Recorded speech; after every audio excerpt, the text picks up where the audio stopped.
Yeah. Yeah, thanks so much for coming on the podcast. It's a pleasure. It's a pleasure. Thanks a lot for having me. Yeah, could you just introduce yourself and your background for a bit? Sure. My name is Shreyas, and I come from India. I've been living in Japan for 8 years.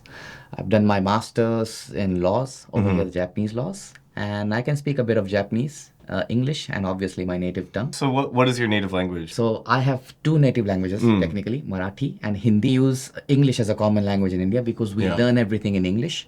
So I think most Indians can speak English. Not very fluent, but again, they don't suck at English. So Indians usually have like a localer dialect and then Hindi and then English as well. So yes, that's yeah. correct.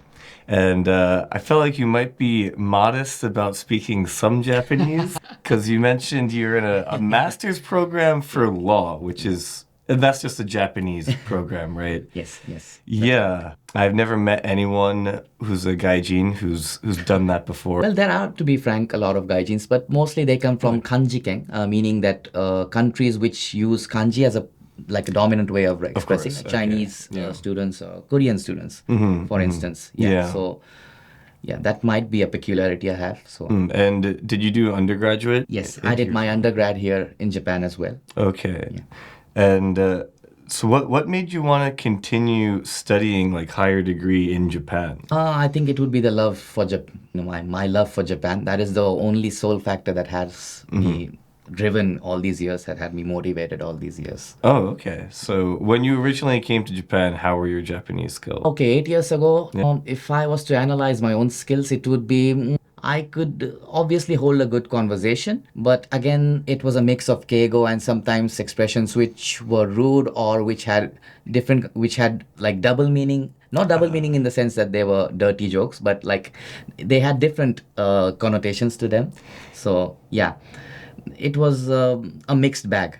Yeah, I feel like the classic like mistake that happens when people kind of learn to a certain level and then they actually come to Japan. Like I think a common one, for example, is just saying the pronoun you. You. And there's a lot of different ways to say it.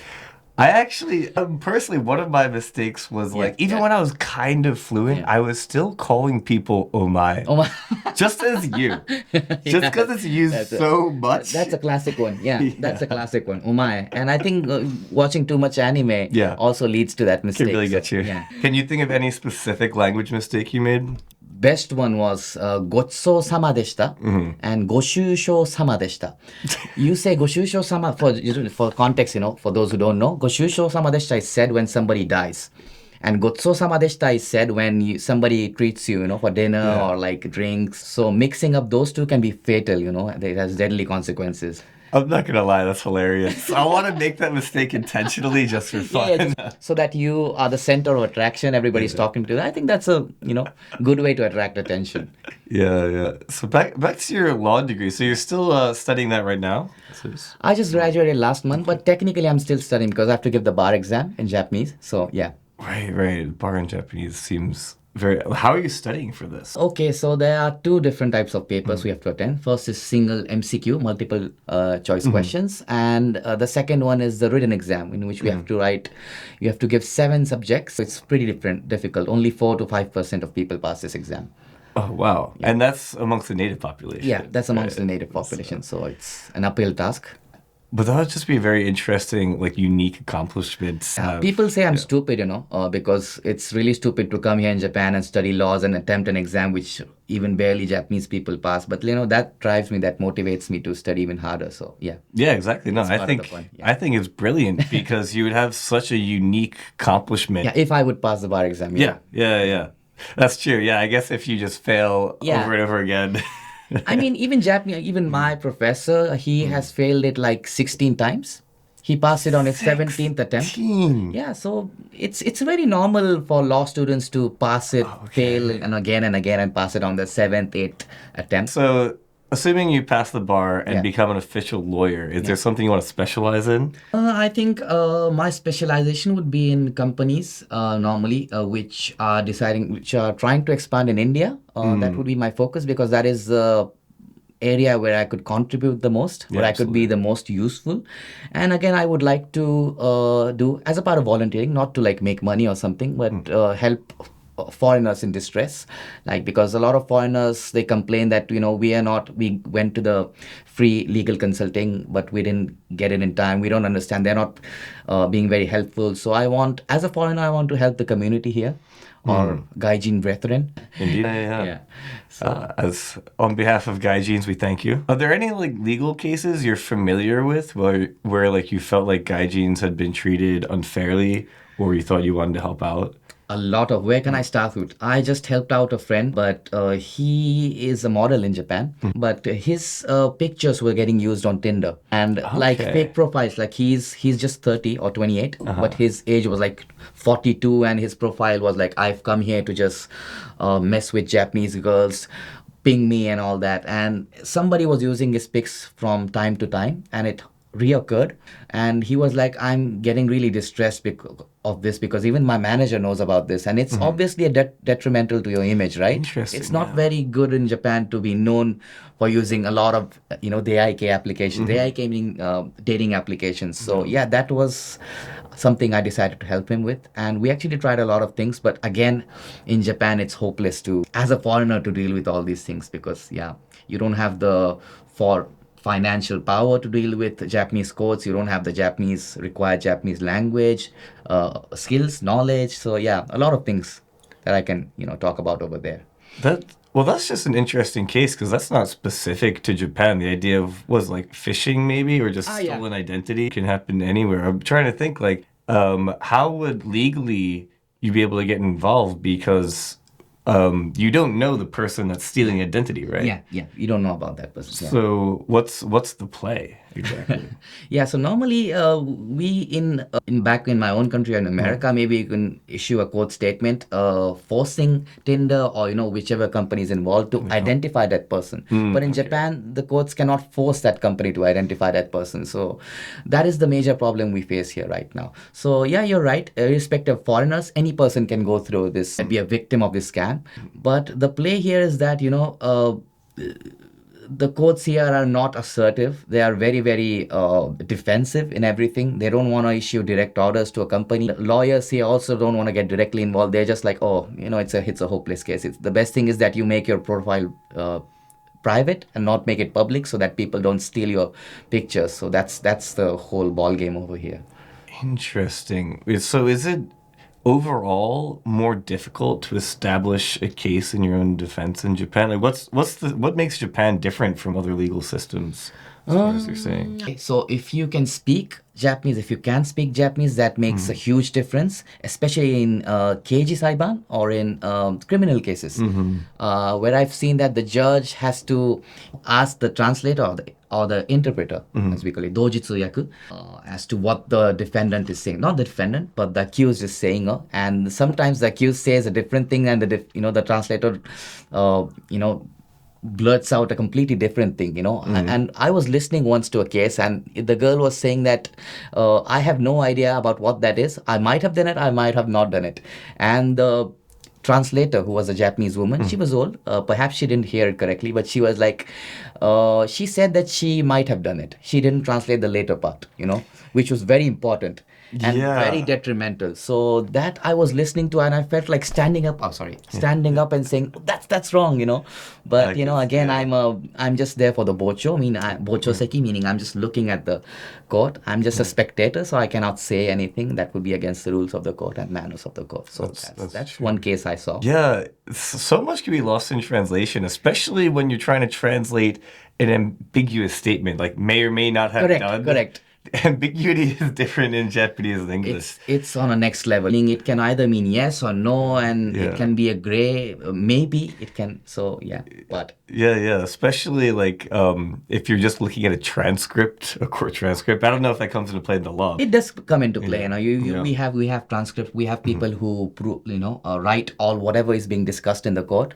So yes, they have a tough job to write whatever the accused and the translator is saying as well. But yeah, again, like you said, getting lost in translation, that's a major problem that still we face in criminal cases. Is there any case that stood out? One interesting case was gisoke, meaning that a person came here and he just married a Japanese woman to gain a dependent visa. in Japan. This is super interesting. Yeah, tell us more about this. Sure. And the Newcan, the immigration, the guys at the immigration, they actually are pretty clever, Most of us gaijin tend to overlook these guys and say, oh, the Newcan is not a big care about me. But these guys are actually checking our documents very closely. And I think they suspected, like they were suspicious of that man from the beginning because he left Japan and came again and immediately got married, And they then asked him to submit his pictures of like how long have you been dating, submit us pictures of like from, for example, like 3 years ago, 4 years ago. Yeah. And that was the case in which I saw the file. Normally we the documents or the files are like this thin, but in his case it was like this thick. It was like documents, we had to attach documents from like 10 years ago, 15 years ago as to he came in Japan, he learned the language, he met her 7 years ago, and we had to explain his case with conviction that okay, this is really is a case of genuine marriage and not a fake marriage just to gain the visa. So yeah. Oh, okay. So in your opinion, he was actually legitimately married. Yeah, he was legitimately married, but he was very stupid in the fact that I mean, he didn't have enough evidence to prove it, and like his case definitely was a bit suspicious because he was here on a tourist visa and then he overstayed his visa twice and then came here again in search of a job and like ended up working up at a combini. You can't work in a combini if you've come here on a like tourist visa. So a lot of red flags over there on his visa, so that made his case only more suspicious. But in the end, finally, they decided to give him a Teju Keng, a 5 years visa because he was genuinely married to that woman. Yeah. Oh, okay. But he didn't get the spouse visa. No, he did get the spouse. I mean, basically his marriage was, it was not annulled. It was accepted in the view. So, yeah. That's interesting. I never thought of that, like they'd red flag like your previous visa activities and hold that against your marriage visa. So there is, the Newcan definitely checks all those documents. And I don't want to be racist or anything, but they have a certain view. They view certain people of certain countries in a different light. I'm not surprised at all. Japan's pretty overt about their systemic racism. It's just part of Japan. What are you gonna do? What do you think? Can you describe what you think their different views on different races are? Okay, so first of all, they are overtly. There are two modes to a Japanese person. They have a samurai mode, which switches on once they drink alcohol, and they have a passive mode when they're just talking with different people, like ii hito desu ne, and they're like very how do I say, politically correct about whatever they talk about. They're very careful with their words. Ano hito ii hito desu yo, hito desu yo. But once they drink alcohol, they're like samurai mode switches on, and then I like that analogy. Yeah. That's very true. Have you experienced that? Oh yeah, of course. Like they they'll just say like anything. Like the whole like being indirect about stuff goes out the window sometimes. Not necessarily in like aggressive or like insulting ways, but not insulting.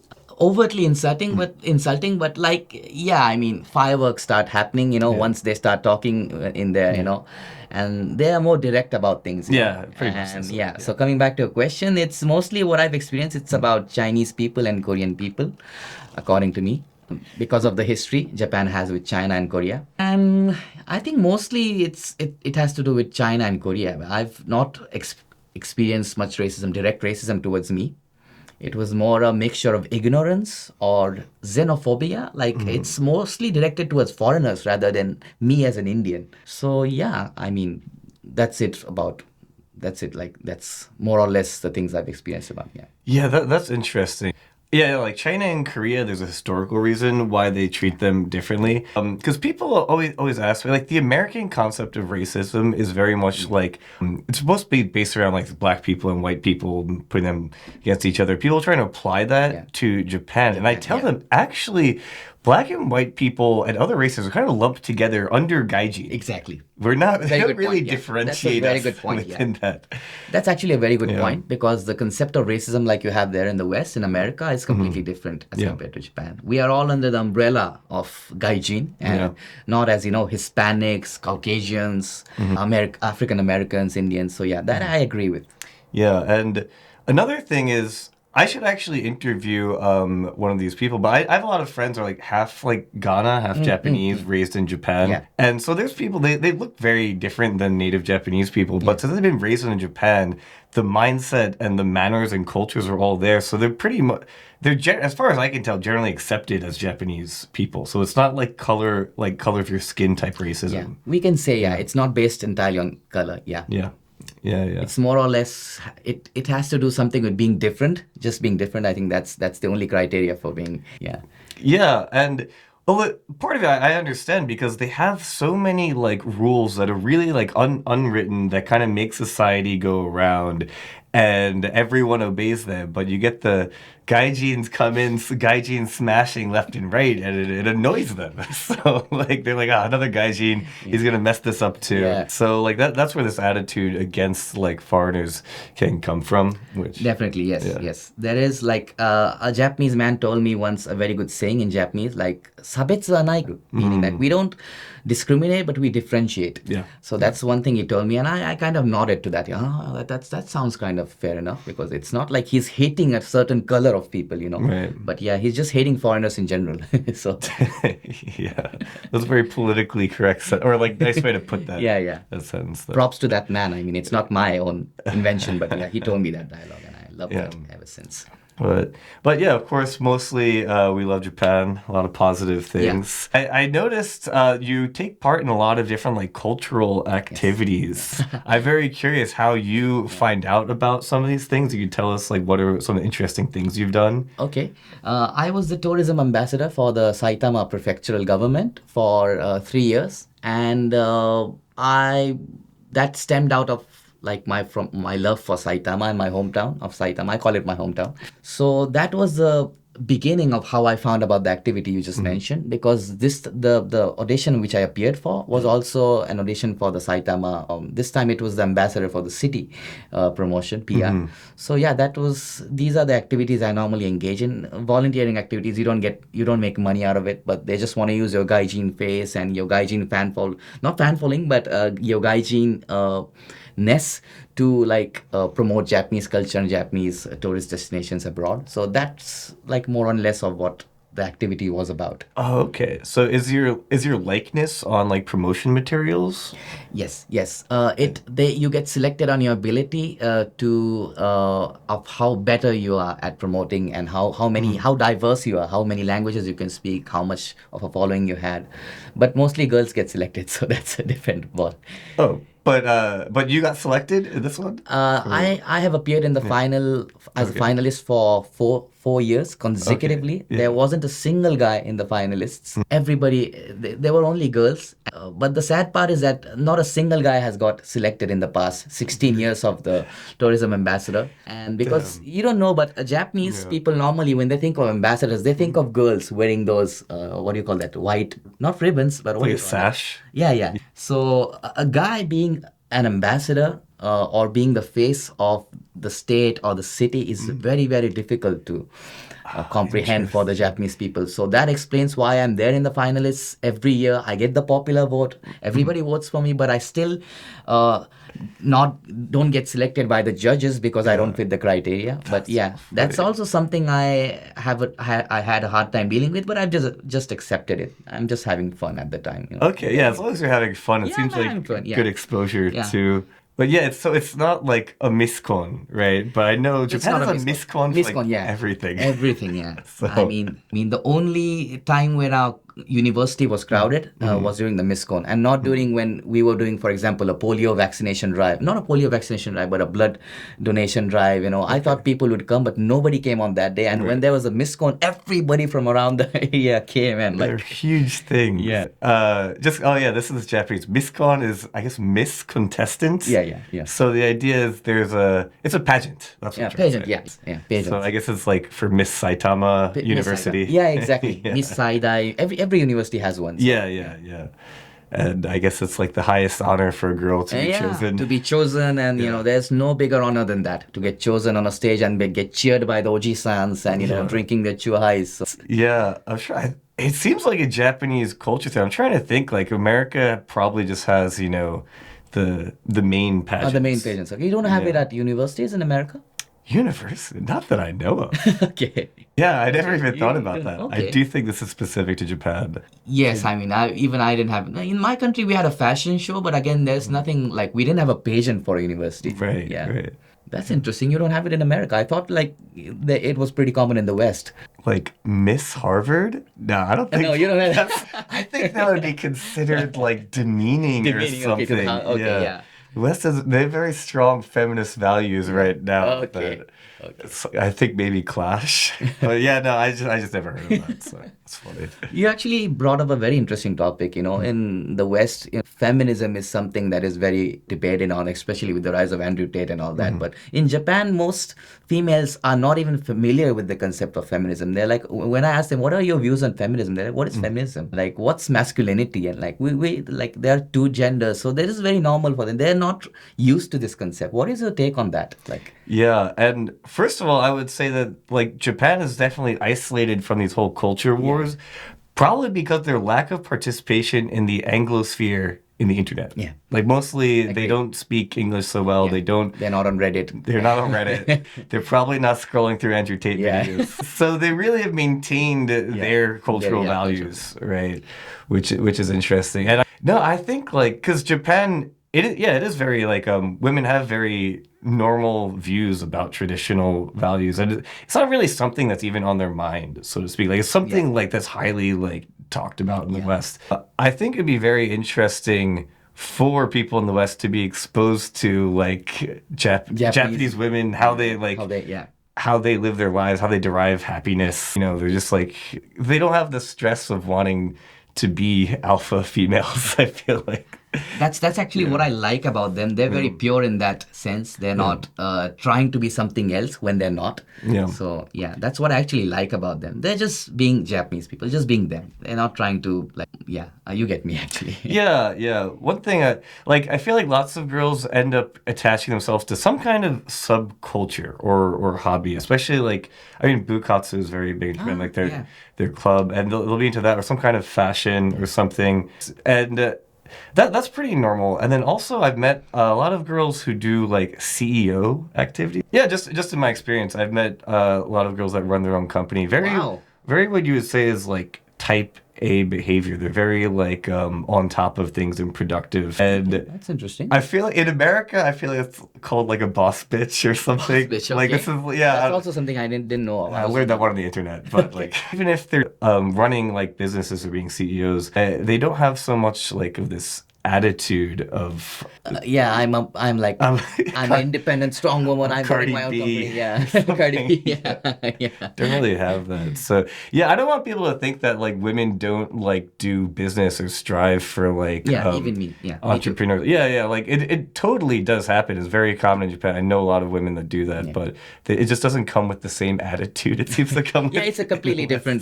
They have their own Japanese way of dealing. Humble, modest. Down to earth. You're from India, right? Yeah. But what would you say, like, is there some cultural values that you think are different between what you have, what you came from, and, like, since you've been in Japan for a while, and versus what you see as Western values? Okay, so in Japan and India, in Asia, it's pretty much the same ballgame, We Asians are like respecting elders, like having the hierarchy. The hierarchy is not so strong in India, like the senpai-kohai relationship. It's tough as hell in Japan. But in India, it's not so strict. But yes, there is a senior-junior hierarchy. Again, I don't think it's in the West, it's common to be like more frank with your seniors, liberals. So I think that's what I love about the West. But again, that nowadays, you know how people are talking about, the genders are fluid and, and all that stuff. That's still not affected the East in Asia. So I feel we're very firm to our roots, our traditions. That is what I like about Japan, India. We are sticking to our own customs, traditions, our languages. We have pride in our languages. So that is what I like about the East. Yeah, I definitely. But I dislike the senior-junior hierarchy. That's what I don't like. So there are things I like, I dislike. So yeah, no country is perfect, but yeah. I think we should take the good things from the West. Yeah. Just if we take the good things, the West obviously has a lot of good things to offer. Yeah. But yeah, like personally, I think actually the situation's changed a lot since I've been here for 5 years. It seems like like far left radicalism of this whole, especially like gender ideology and like attitudes towards trans and all these things. It just seems that it's taken such a front seat in like in the recent years. Yeah, in recent years. I feel like when I left America, that was not going on. Even so me, much so. I don't remember like 6-7 years ago, like people discussing all these things. It's taken a front gear in the past years, I think.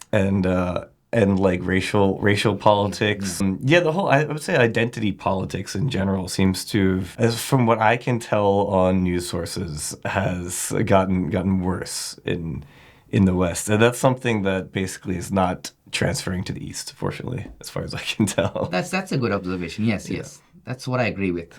Yeah, I'm curious. Would you say India is a more conservative culture? Definitely, it's more conservative, even more conservative than Japan, I think. Yeah, definitely more conservative. So I guess this is more of a question about India than anything else. Okay. So where you're from, do they still have arranged marriages? Yes, it is common, but like not in the way it is depicted. Obviously, everybody has a say in who to marry. For example, my sister had an arranged marriage, but obviously she dated that guy for 6-7 months, and they got to know each other well. And our families came in, and the families had a series of discussions, and finally, they ended up marrying. So yeah, it is an arranged marriage, but it has the specs of a love marriage. So yeah, it's pretty mixed at the moment. Do you know the stats of what are divorce rates on arranged marriages versus? Very less. In India, it's very rare, although they are increasing nowadays. But for example, 20 years ago, if you asked me how many divorced couples are around there, I would have said none. I didn't even hear of divorce except in TV shows and movies. So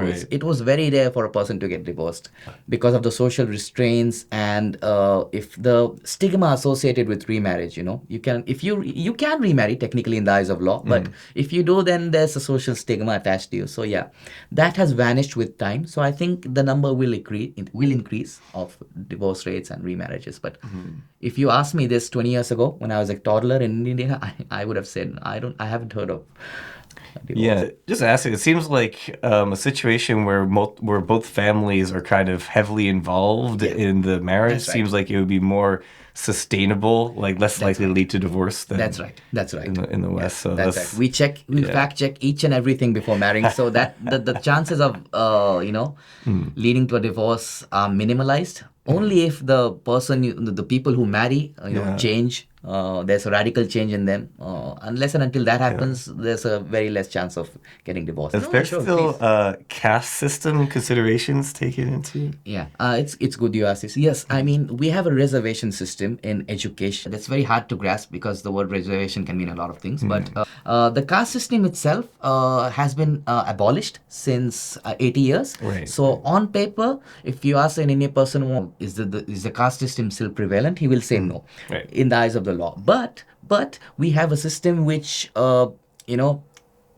is in a sense a caste system, because for example we have categories of people. For example, open category, socially OBC, other backward classes, SC, scheduled caste, scheduled tribes, SC, ST. That's the politically correct name for caste now. Okay, so it's a different name, and based on these categories we are given different parameters. For example, if I score 90% as an open person, an SC person, if he scores like, for example, 57%, he can enter the same college with lesser amount of marks. So that is creating a divide between the society. It still exists, but under a different name. That would be the short answer. And like for marriages, is that taken in consideration? A bit. For example, my people at the age of my, let's say, grandparents, they are no longer alive now, but they would definitely say that, marry someone in your own caste. Don't go out, marry outside of your caste. Yeah. So they were, it's not their fault. Their generation was living in an era where it was very normal for people to marry within their own caste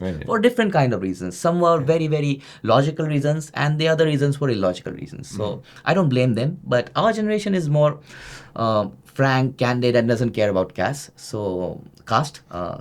We marry outside of our race, nationality, caste. So yeah, it's changing now. Okay, so let's bring the topic back to Japan a little bit. Yeah, interesting. Was there any difficulty that you had initially coming to Japan? I didn't have much friends who, like Japanese friends. I wanted Japanese friends, but I always ended up in the foreigners group. And I wanted Japanese friends. So that was the first difficulty I encountered here. So a bit of loneliness. I think a lot of foreigners complain about the same thing.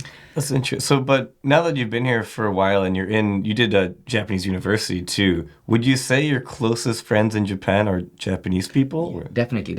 In fact, the situation is reversed for me. Less foreigners and more Japanese people. That's interesting. I think it's because you're in this really native environment. Yes. I would think, because like I am still my closest friends are gaijins, right? So I guess it's kind of the environment that the microenvironment you're in, for sure. Yeah.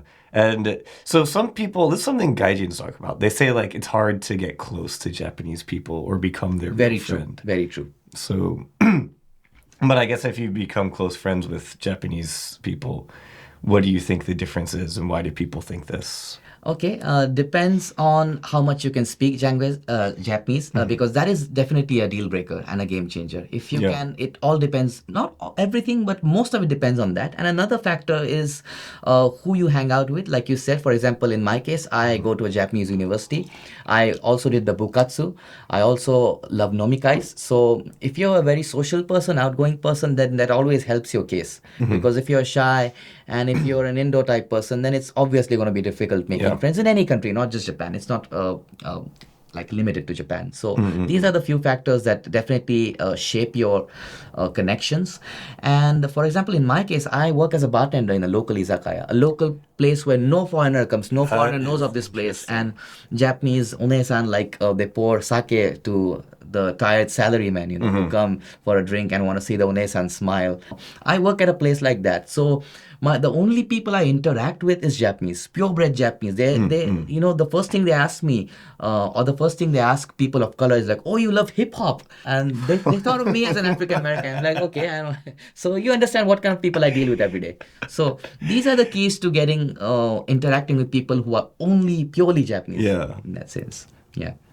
These are the few factors, like language, who you interact with, the place where you normally work at, and whether you're social or not. I'm not saying not being social is a bad thing. It's just like it shapes your connections. Yeah, but definitely language is really got to be the most important one. I feel so. Yeah. Because I feel like, even though I said my closest friends are gaijins, I could make friends with Japanese people if I really want to, right? Which I do have some close friends who are Japanese, but I'm just saying. But sometimes I get like foreigners, they complain like, oh, Japanese people, they're like kind of shallow and they just will always treat you as an out group. Yeah. I could see why they say that, but at the same time, like, do you really speak Japanese? Speak Japanese, that's the question.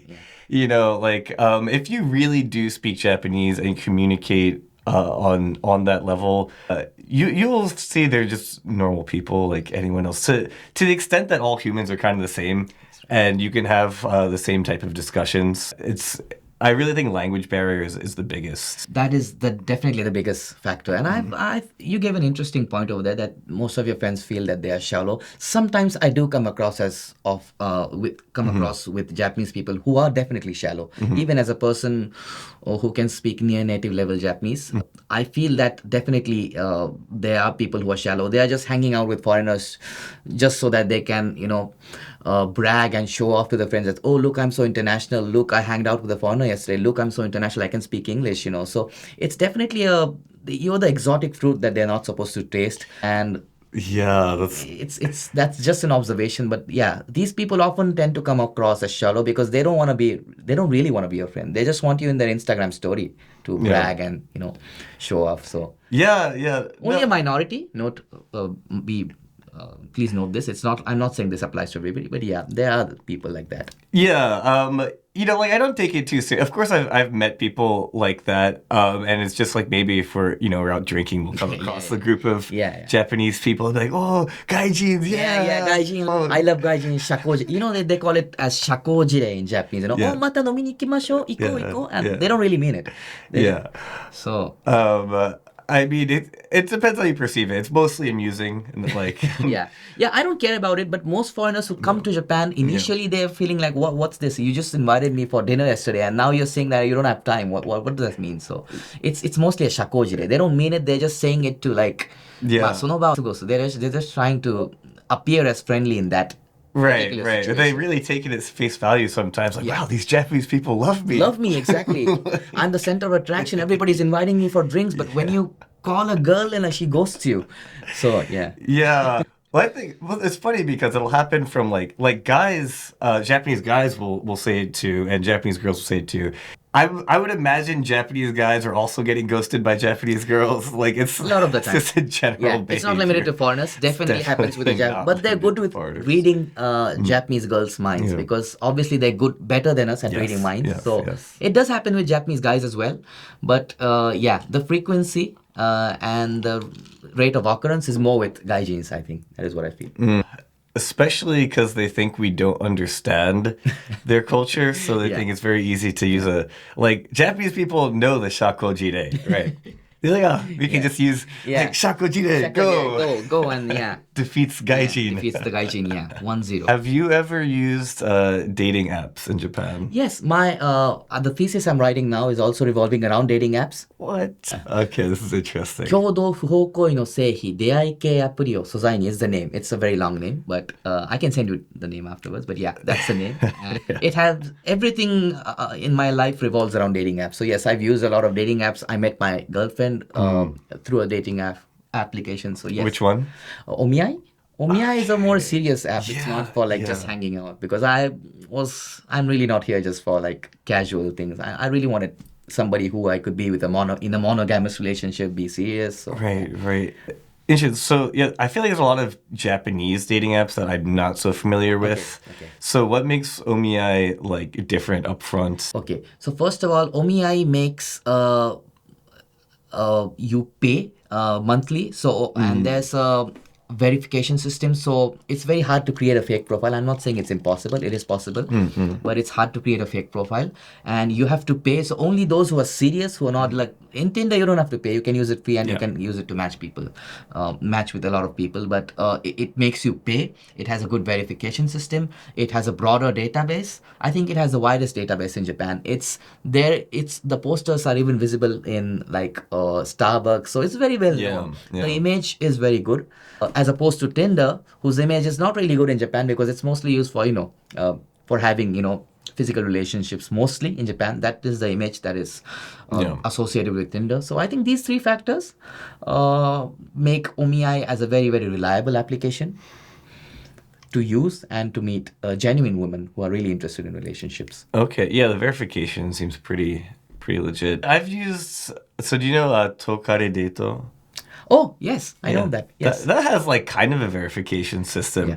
So one thing that's interesting is you put your salary. Okay, right? Nenshu, yeah. And you can filter by salary. So you can kind of see how this app works, right? Yeah, I think girls use that to filter for like rich guys. Definitely, you are getting filtered. Yeah, as they say, after 27, no man is ugly or handsome. He's just rich and poor. Somebody said that. Not that I agree with it. I'm just shokai shiteru dake. I'm just telling it to our viewers that there is a saying like that, and sometimes it is applicable in the world of dating apps.